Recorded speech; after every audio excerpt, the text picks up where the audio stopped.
ప్రస్తుతానికి ఆయన సినిమా ఫీల్డ్లో బిజీగా ఉన్నారు. తప్పకుండా అవకాశం కలిగినప్పుడు ఆయనే ఎంట్రీ ఇస్తారు.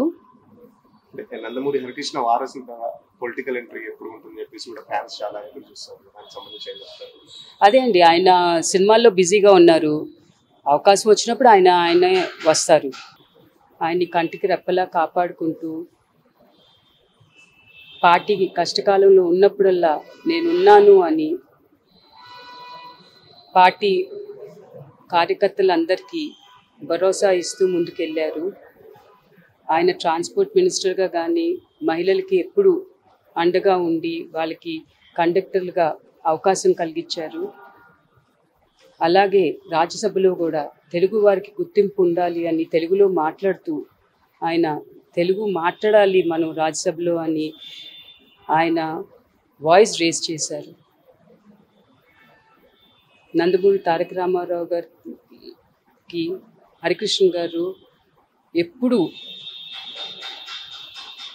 తోడుగా ఉంటూ అలాంటి కొడుకు ఇవాళకి ఉండరు, అలాంటి నాన్నగారు మాకు కూడా ఉండరు.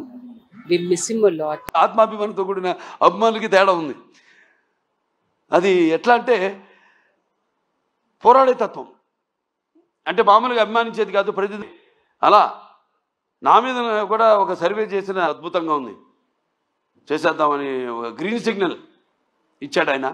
సో అటువంటి చేసుకుంటూ చేస్తూ ఇలా ఈ 3 సినిమాలు ఎంతో నా జీవితంలో ఇంతకుముందు ఎన్నో ఇచ్చారు, 3 వరుసగా ఇవ్వడం నుంచి నా 2వ ఇన్నింగ్స్ అని. జనరల్గా అందరూ 2వ ఇన్నింగ్స్ అంటే కొంచెం స్టార్టం తగ్గినప్పుడు మళ్ళీ ఒక 2వ ఇన్నింగ్స్ అంట. నాకు అది కాదు, చూపిస్తా ఇంకా ముందు అఖండ తర్వాత ఏంటో నా యొక్క ప్రస్థానం ఇంకా ఈ చలనచిత్ర పరిశ్రమలో అన్నీ అదంతా.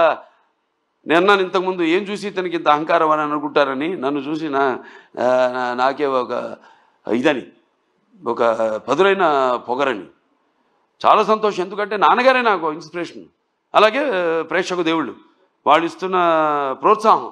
ఒక సినిమా పూర్తి చేసుకుని ఆ సినిమా ఎలా ఆడుతుందా అని నిద్రాహారాలు మానేసి దానికోసం ఎదురు చూస్తున్నప్పుడు ఆ సినిమా విజయవంతం చేసి మా వెన్ను తట్టి ఇలాంటి సినిమాలు ఇంకా ఇవ్వండి అని మనల్ని ప్రోత్సహిస్తున్న ఈ ప్రేక్షక దేవుళ్లకు నేను ఎంతో రుణపడి ఉన్నాను.